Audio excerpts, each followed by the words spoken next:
Welcome back, everybody, to more from the Sable Eyes. We're here today for another tier list, and I have with me in the commentators' booth Matt and Jordan. How are we doing, boys?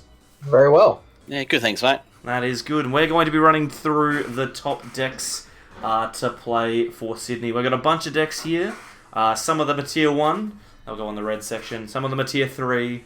Some of them will be in the middle somewhere. We're going to try and decide which ones we think we're going to see a lot of, and which ones we think have a chance to win the tournament. So, yeah, I hope you enjoy. If you like it, then like, comment, subscribe, and all that good stuff. But hey, let's get started. And I reckon that the best place to start is probably with the mainstay of the format, and that is Zoroark. And we just chuck that one straight up in tier 1. I reckon this is if you play a variant of Zoroark, you're probably playing a variant of the best deck in the game. Yeah, Zoroark has been tier 1 ever since it was first released, and until it gets rotated in the very near future, it's going to stay tier 1 until it rotates. And the good thing about Zoroark is that there's so many variants you can play with. You can play with, like, thick Dugong lines, you can play with Persian, Lycanroc is still an option, so there's heaps and heaps of opportunity for you to mix stuff up and play a good Zoroark list. So that one seems to be a tier 1 deck, wouldn't you agree, Matt? That's right, and what hasn't been played with Zoroark these days? Yeah, I know, right? You I would say that put anything there.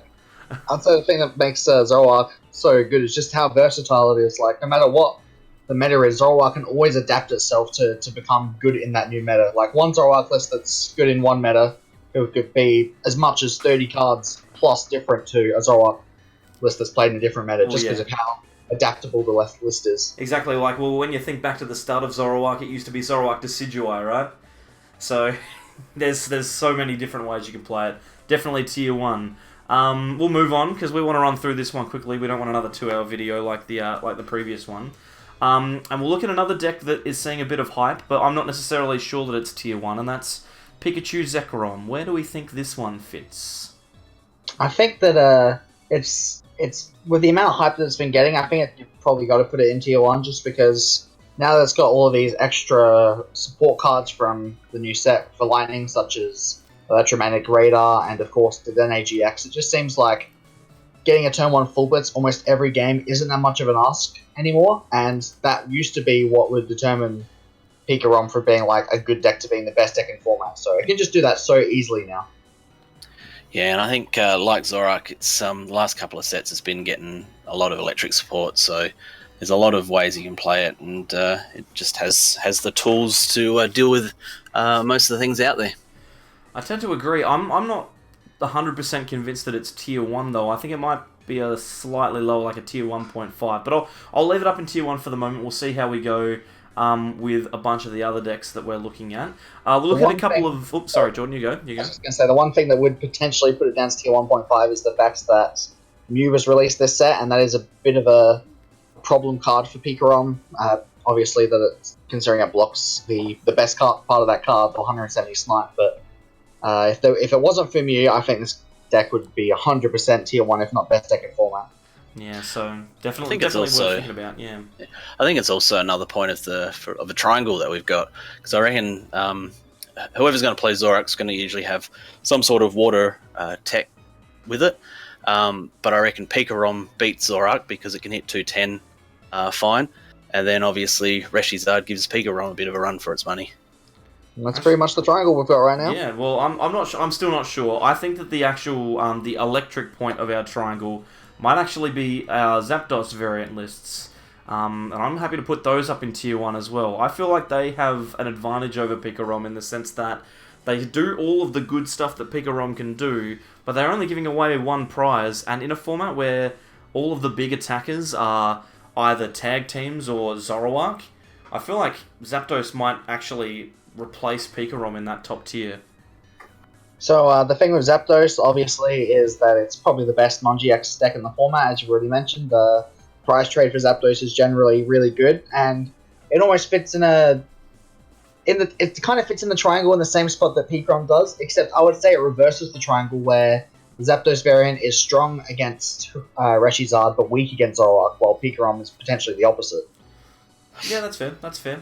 Matt, what do you think? I mean, any Zapdos variant, it's got the same tools as what Pikarom has, but it just does it in a different way. I mean, you're essentially just two-shotting things. If you survive opponents' ace rollers or scoop ups or whatever, then usually you're going to be able to be in front of the prize trade. Yeah, that's fair. Well, whilst we're here, we may as well round out Tier 1, and I think the other point that we were talking about is Reshizard. Reshizard is the obvious inclusion at the top. It's so powerful, and I know in our testing, Jordan and Matt, we've played lots of games where just Reshizard just runs over the top of decks, and it can do it so consistently. It sure can, and I think if you have a look at these 4 decks on just on their own and ignore the rest of the decks in the meta, I think this kind of makes just like a very standard Tier 1. It's not really a triangle, but it kind of acts similar to a triangle where they all kind of have a win and a loss against each other. So Reshizard is no exception to that, and just the raw power of this deck. And it's still very early in its builds, because people still haven't figured out the exact best way to play it. But when they do, it's going to be pretty hard to beat. It's going to be a big, big threat. Yeah, well, that's it. Reshizard's the new hotness. Excuse the pun, but we got all the fire support from this set, and it just makes it a lot quicker. I mean, we've still got Kiawe in format as well, which is another fire supporter. Yeah, and there is that build with Jirachi that does play the Kiawe as well. So you've got the Salazzle build, you've got the Dedenne kind of turbo builds. There's heaps of ways to play it, and it's incredibly powerful. Yeah, greens as well. So definitely a big consideration. Well, now that we've talked about the best 4, everyone can turn off, and we can talk about the decks that maybe aren't so great. But maybe if we start in Tier 1.5, there's a deck that's hearing a lot of hype, and I reckon it might be a reasonably solid Tier 1.5 or Tier 2 choice, and that's maybe Quagsire and Ganondorf. Lots of people are talking about it, and I feel like it's going to see a lot of play early doors because people are terrified of Reshizard. Yeah, it's certainly a deck I would at least put in Tier 2, but it's probably moved up to Tier 1.5 now that you have a look at not only some of the new support cards it's gotten in Kyurem and the new Quagsire, but also just the fact that it's just been given an auto win against one of the brand new top decks. Yeah, the hitting for weakness against Reshizard's, I think, the only real reason this thing's getting hyped, though. I think it still struggles against most of the other bigger HP decks, though. I tend to agree. I mean, it does have the Fighting Quagsire and the Onyx, which can go toe-to-toe with Pikarom and Zoroark, but it's not quite as consistent. There's lots of hype, obviously, because it's got a water attacker that can knock out Charizard, but I wouldn't be surprised if you see a lot of it, but I'm not necessarily sure that it's the best option. But hey, Tier 1.5, that's exactly what it's for. It probably loses to Zapdos, but it has a chance to beat the other 3, so can't complain about that. Let's have a look along here. Here's another deck that might potentially be in Tier 1.5, and that's Baby Blacephalon. What do we think about him? I'm not too familiar with this deck. If you want to go first, Matt, with your thoughts. Yeah, you can build this really two either ways that we've found. You can either build it with a Salazzle build or build it with the Mismagius draw engine. I think with Hand Disruption as popular as it is, I think it's probably Tier 2, just because it does need a lot in hand to be able to get those big knockouts. Yeah. And I think it probably runs out of steam a little bit if it's forced to just take one prize each time. Yeah, like, the thing it has going for it's the same kind of thing that Quagsire and Ganondorf has, is that it can take knockouts on big GXs, but it's going to struggle against your non-GX decks. Although, against Zapdos, its trade maybe isn't so bad, because Zapdos needs to use 2 Electro Powers to knock it out. But, I don't know, Matt, I'll leave it up to you. You're the one who's played it the most. What do you think? Do you think it's fit for 1.5, or maybe just leave it in 2 for now? Leave it in 2 for now. I know a lot of people are pretty excited about it, and obviously the Wishful Baton enlists help. It strings the attacks as well, but I think 2 for now, just until we sort of see it settled a little bit more. Yeah, I agree with Tier 2, especially since it just seems so easy to disrupt this deck if you get Bilbo at the right time to remove their Wishful Baton, or just to Judge at the right time. And it's pretty easy to knock them out, so if you can disrupt them and take a knockout in the same turn, you probably just gave yourself a good chance of winning the game. Seems pretty good. Whilst we're talking about Blacephalon, let's talk about Blacephalon GX. This is essentially the same card, but it's doing the attack from the field instead of your hand. I feel like the big weakness for it, though, is that it's got a low amount of HP. 180 is a low amount of HP now. And it's also doing the same thing that Baby Blacephalon's doing, but it's giving up 2 prizes. So I feel if it's not in Tier 2, then it's in Tier 3. I think that Blacephalon has technically gotten better as a deck just because there is a little more fire support to work with. Obviously, cards like Fire Crystal, Fiery Flint, potentially, and of course, all the other good stuff like Heat Factory that it already had, Welder, etc.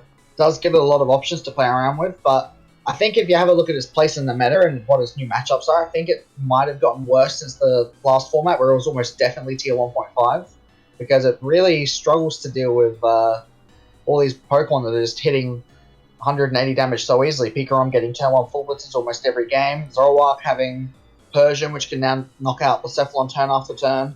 I don't know, it just doesn't seem like it's quite as strong as it used to be, so I think it's at least gone down to Tier 2. Yeah, I think the only thing keeping it in Tier 2 is the fire support that we get from this set. I think Blacephalon GX, it's only useful as a 1 or 2 off in Baby Blacephalon decks, and that's about it these days. Yeah, fair enough. It's a good card. It might come back one day, but its matchups are pretty average at the moment, so we'll leave it down there. All right, now we're into some decks that we might need to think a little bit more about. And Jordan, I'll start you off with this one. This is your deck that you considered quite a lot, and that's Gramble. Where do you think Gramble fits? Yeah, it's not a deck that I've really ever paid any attention to until this deck came out, when Red's Challenge and Pokegear just seemed like such strong cards for this deck that it's got a lot of options as well. It's got some Fairy Charms that can swing some matchups and some other cool text you can play, but I feel like it's a little... Well, it's not quite as good as it sounds like it would be in theory, because you'd go into a game thinking it's really strong against Zoroark and really strong against Reshizard, but then all of a sudden those decks start making plays that you're not prepared for, and all of a sudden you realize this deck doesn't have a very adaptable strategy, and if your opponent plays around what you're doing, you can't really find a way to overcome that a lot of the time. It's still a reasonable attacker, though. Matt, what do you think? Yeah, I mean, it's a reasonable attacker. Playing the Fairy Charms does limit the damage a little bit, going for a more, I suppose, survivability route. Alolan Muck's always going to be a pain in the ass for the engine that usually is Gramble. I know people used to switch to Blitzel, but I think trying to get rid of 4 cards is a lot harder than obviously getting rid of 3. Reds being another discard 2, get something or get nothing is handy for the deck though as well. So I'm kind of hovering around the Tier 2. I can see it winning some games, but I'm not confident to say that it would be a deck that you could consider genuinely playing for a big tournament. But it's not like a Tier 3 deck. It's not a deck that's just not going to win games. So I reckon Tier 2 seems fair. What do we think?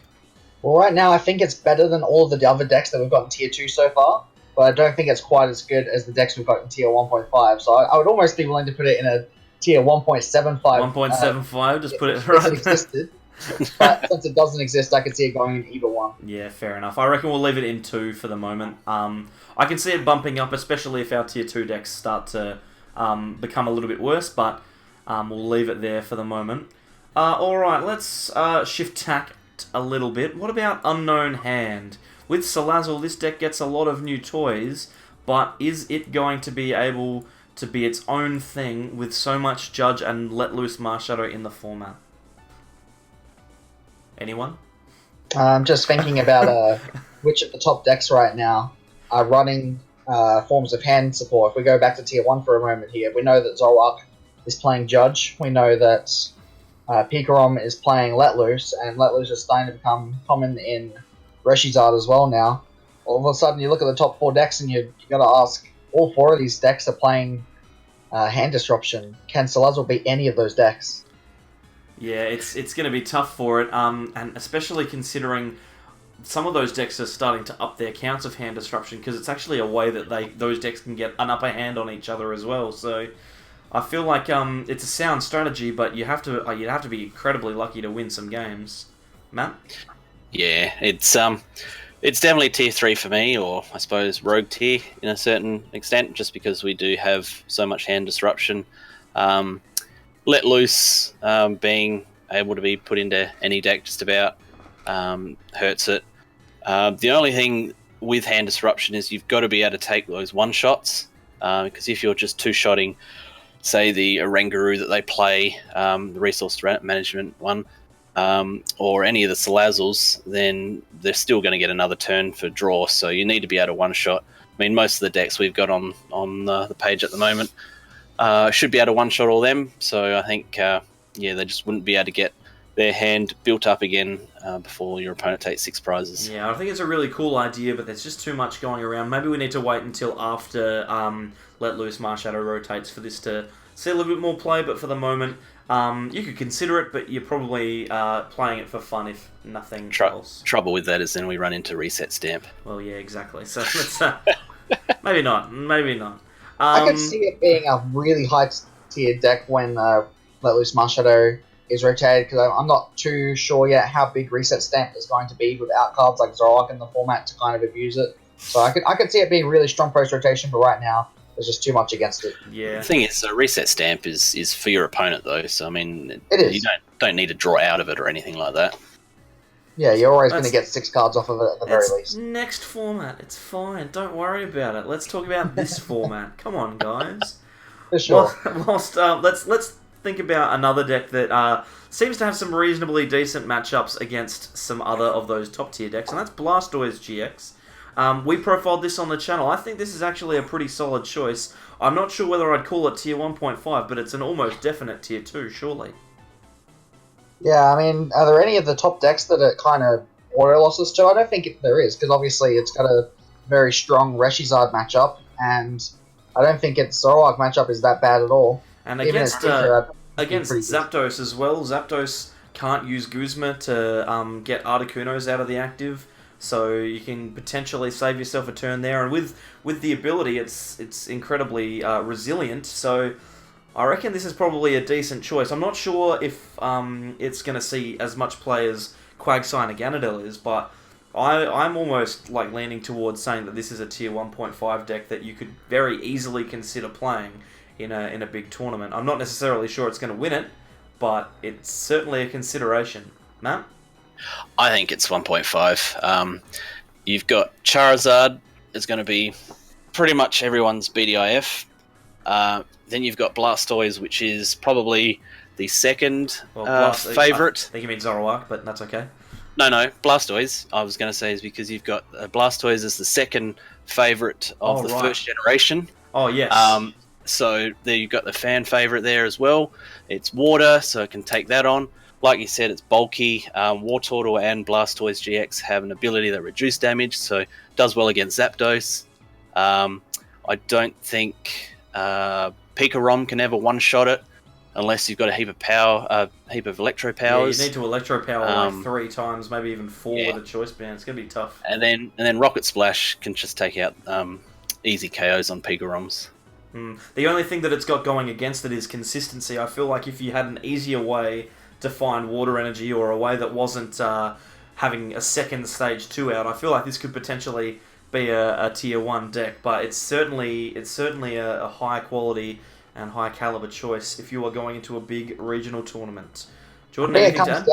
I was just going to say, I think it comes down to, do you think that Quagsire and Ganondorf or Blastoise is the better water deck right now? Because overall their matchups seem somewhat similar for the most part. Whichever one is more consistent, I guess, would probably end up being the better play. Yeah, so it's definitely worth looking at. But hey, get a bit lucky, come out on top with Blastoise, wouldn't be complaining. Alright, some more decks. My personal favourite, Arcanine's chucked that straight up in tier 1. I don't think we need to talk about that anymore. I think, in all seriousness, Jordan and I have arguments about Arcanine all the time. I'm not sure about it, but I'm fairly sure that it can half hit everything reliably all the time. It's whether or not that half hit is enough to get yourself into a good position. But if we look at the tier 1 matchups, as against Zoroark, you're going to half hit it almost every time. And if you've got 4 energy, you can one-shot a Zoroark or a Persian, which seems pretty good.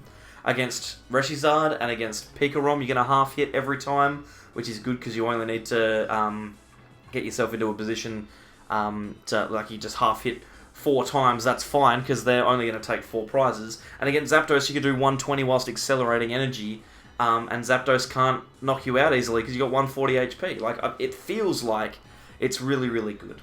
But Jordan, do you know what Arcanine seems like to me right now? It seems like just a worse Gramble. And Gramble's already in tier 2, so where does that Arcanine? Why would you say that to me? You're crushing my spirit. I think it's good. All those things that you just said that Arcanine does, Gramble does as well, except his damage output is higher. Yeah, I guess it's fun, I guess. But the thing that Arcanine can do that Gramble can't do is it can take a one-shot on a Zoroark. Gramble can't do that. I mean, Gramble can do that with one Shrine Tick. It's not that undoable. Fine. I'll leave it in tier 2. I think it's good. I think it's really good. I think it's high tier 2, if anything, because it does come with the fire support, and the fire support is just going to be better than anything Gramble can to bring to the table. And being able to half hit and one-shot Zapdos, and half hit there anything else that's in the tier 1, I think it's still quite competitive. I'll put it next to Gramble. I think it's better than Baby Blacephalon and worse than Gramble. It's right in the middle there in terms of non-GX attacking decks. No, that's lucky that's exactly where I put it. Matt, you were going to say? Yeah. You can throw in a Mr. Mime as well if you're worried about ace rollering. Yeah, that's true. So there is options, but I'm happy to concede that it's tier 2. After Sydney Regionals, I'm just going to play it until Worlds anyway, so it's fine. Let's talk about maybe one of Jordan's more favoured decks now that I've talked about mine, and that's Ultra Malamar. Where do we put this one, Jordan? It seems to have it's had a fall from grace. Yeah, it was definitely 100% a tier 1 deck at the end. At the start of the last format, going into Yoshiron IC. It was the biggest deck there, and it's certainly dropped in popularity quite a lot because I feel like Zapdos has maybe taken its spot in tier 1, and people were kind of not prepared for Zapdos with the Ultra Necrozma deck. Going forward, I think that its Zapdos matchup it's getting a little better. Like, people are starting to learn how to deal with it. There's a few techs and such that you can play to beat a lot of the top decks, and I think that Malamar does have a naturally good matchup with Reshizard, so I don't think it's in a terrible format. I reckon it's probably a good place to put it in tier 1.5. The only problem with it being its Zoroark matchup is pretty appalling. I feel like that's actually a really interesting point when you say that the Zoroark matchup's really appalling, because like literally 3 weeks ago, its Zoroark matchup was one of its big strengths.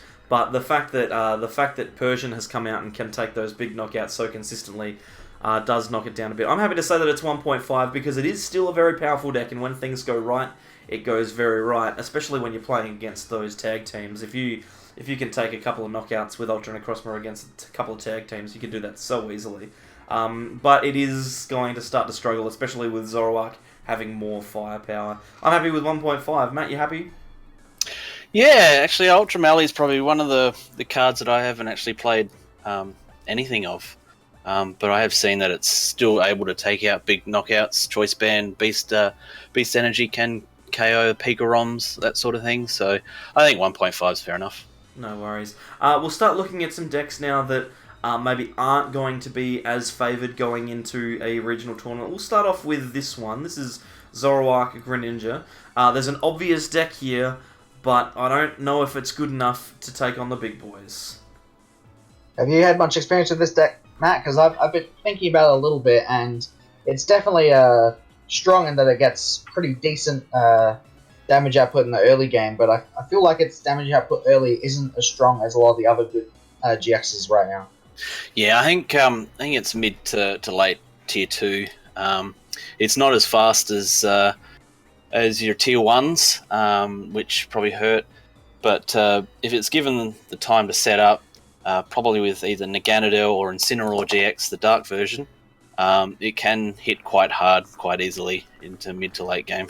Yeah, I don't think that it's a tier 3 deck because there's an obvious way that you're going to win, but the problem for me is that everything in tier 1 is hitting so hard so early, and Zoro Ninja needs a lot of time to get itself set up. When it gets set up, it can really hammer the point home, but the fact that you only need to knock out 2 of it to get yourself into a position. Well, you only need to knock out 2 of it to win, and to put yourself in a position to do that, it's really, really easy to do with some of the top tier decks. So definitely worth considering for the future. Like in future formats, it's probably not going to be a bad attacker, but at the moment, it doesn't seem to fit in.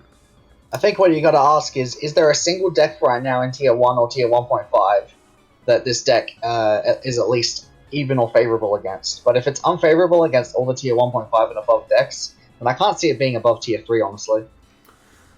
I'll let Matt make the decision about that because I haven't played a huge amount of it. Matt, are you happy to put it down in Tier 3 or is it a Tier 2 deck?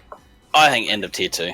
Oh, no worries. Fair enough. So I think it's on the verge of being either one. Yeah, it's got some stuff going for it, but I don't think that it's got enough. Let's say that. We'll move on. Let's put a deck that's easy to put into Tier 3, and I reckon that's going to be Rayquaza GX. You could play Rayquaza GX if you'd like. You're more than welcome to, but I don't see how you're going to win any games with it. It's almost actually very similar to the Zoro and Greninja because its damage output is obviously based on how much energy you have on the board, but I think Rayquaza might actually be better at getting energy on the board quicker than Zoro Ninja is. I feel like but with the stage 2 and like the speed of all, because here's the thing, like it's a fast deck, I guess, in quotation marks, but Zoro Ninja can attach like 3 to 5 energy per turn depending on how your setup is, whereas Rayquaza can only ever really attach 3, and that's only if it's set up well. Is it still being played with Vika Ray? Or is it Yes. Volt? Yeah. Typically. It's I don't know, man. It just doesn't seem that good. Doesn't seem that strong. I don't see how you're gonna win many matchups with it, and especially like in a situation where your attacker needs to have those multipliers on it. Like you want to attach a choice band. I could see it if you could maybe get a wishful baton on, but then you're only doing what 6 times 30. It's gonna be tough. Trouble is Ray needs eight multipliers to knock out basic tag team.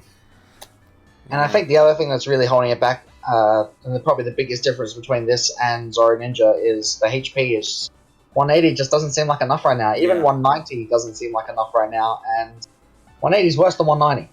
Well, I wouldn't be worried if I sat down against someone playing Rayquaza. I wouldn't be worried if I was playing any of the top decks. If I was playing Zapdos against Zoro Ninja, then maybe like I might potentially have like a bit of a maybe this is going to be a bit tough because I'm going to need to hit this 2 or 3 times. But like Rayquaza, you can easily see a path to victory with any of the top tier decks. Yeah, that's fair enough. Matt, you wanted to add something? Nope, that's it. You good? Sounds pretty good to me. No worries. Well, let's keep going. Zygarde GX. Let's whack him down in tier 3. Oh, he might beat Zoroark. I don't know. He's an interesting one. What do you think, Jordan?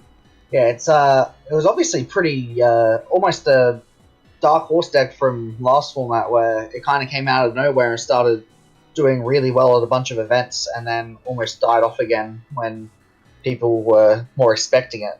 Looking at his matchups against a lot of top decks, it's always struggled against Zapdos, so I don't think that's going to change. And it's always been pretty decent against a lot of the fighting weak Pokemon, which makes up 50% of Tier 1.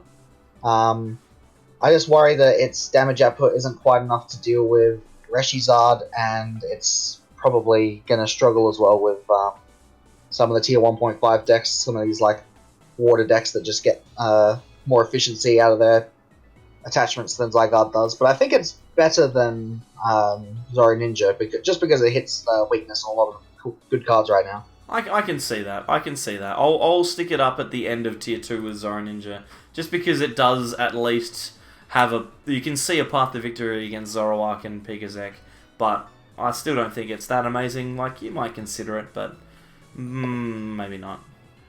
Yeah, I'd agree with roundabout there. It's only purely because of that weakness, being able to knock out half the Tier 1s.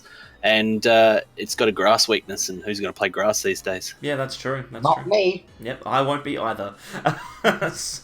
Talking about grass, there's Buzzwole Pheromosa. This was a really, really strong deck in Japan, but we didn't get to play it because it came out in the same set as Reshizard. and I think that is going to be enough to scare people off from playing it. I could see it potentially being decent against the other 3 decks, though. I don't know. I've not tested it because why would you? It just loses to Reshizard. Like, it's a hard L. Yeah, I mean, even without the weakness, it probably still loses to Reshizard just because Reshizard's pretty good. Thinking about the other decks, I don't feel like it's gonna do too well against most of the top decks unless it gets really lucky. I mean, obviously there's the gimmick of the GX attack where you can maybe steal a game by getting, what is it, 8 energy on it or something like that. Some obscenely high amount. I mean, if you get that off, sure, you've probably got a chance to beat almost any deck, but I don't think you're going to be consistently relying on that to happen, because especially since that attack only does 50 damage. I think you're more likely to see Buzzwole Pheromosa as a potential one-of tech card in like a Zapdos Beasts deck, rather than seeing it as its own thing at the moment. Because I can see its use in Zapdos, I can't see it doing anything by itself. There's just too much. There's too many things that beat it. It just seems very average. Yeah, well, the way I see any higher for Buzzmosa is if you go to an event and everyone's thinking they'll see Reshizard, so they all play water, and you get the one person that plays Buzzwole Pheromosa and ends up winning. Yeah, so like there's an entire field of Blastoise and you just go through and beat everyone, but I don't see that happening. Let's move on. Another deck which is potentially slightly higher up, and I've represented it here with Lucario Melmetal. It's some stall variants. I reckon this is probably a reasonable choice. I'll stick it up here for the moment in 1.5, but we can talk about it. I feel like stall maybe doesn't have like that bad of a time against lots of the top decks at the moment, Jordan. Yeah, I would say it's almost 50-50 in that it probably beats 2 of the top decks and loses to 2 of the top decks. Obviously, it struggles quite a bit against these tag team GXs that are able to get a whole bunch of energy into play. They play a lot of energy, so it's hard to deny them, and they just do a lot of damage. It's really hard for stall to kind of get around that, but decks like Zoroark, which are very limited in their energy, and Zapdos, which is very limited in its damage output, can really struggle to take prizes against stall. Yeah, I think that it's always one of those decks that's always around about this tier. Like, I can't think of a time since stall became an archetype that it hasn't been kind of sitting around this 1.5 tier. It beats a few of the good decks, it loses to a few of them, but it's still definitely worth considering, especially with Lucario Melmetal coming in, meaning that it's so much harder to get those one-shots. Yeah, I think now the Lucario Melmetal stall versions, I think they're a little bit of a gimmick, but obviously the GX attack being able to strip a Reshizard full of energy with one DCE attachment, and then put it on a frying pan makes it harder for the Reshizard to knock it out. But I think that's why lists are starting to run field blowers now, because of obviously the metal pans, and fire just has an inbuilt system to bring back energy in fire crystals, so it's not really a big deal. Yeah, that's fair. I'm happy to put in 1.5 and move on, because the one thing that concerns me about stall decks is we say it's not great, but it's not too bad against some of the tier 1 decks. But if you go down a little further and look at its matchups against tier 1.5 decks, or even a lot of the tier 2 decks, there's actually a lot of other decks that you're maybe not expecting to see heaps of in the tournament. But if you're not hitting these tier 1 decks every round, you're going to struggle. You're going to have a lot of bad matchups in the field. Yeah, well, like if we look at the tier 1.5, we've got Ultra Necrozma, which can get energy back. Quagsire and Ganondorf gets energy back. Blastoise can find multiple energy per turn. Maybe it's not got great matchups there, but I still feel like having those good matchups in those top tiers probably means that it stays up there. But hey, I'm happy to be convinced otherwise down the track. Let's talk about another deck which has potential, but probably gets stopped by some of those top tier decks, and that's the new Weezing kind of spread archetype. We've seen a lot on other YouTube channels and around on PTCGO. It's a nice, cheap, efficient option to spread damage around, but I know that there's a one-of card in pretty much every single one of the top tier decks, which it's going to struggle to beat, and that's Mew.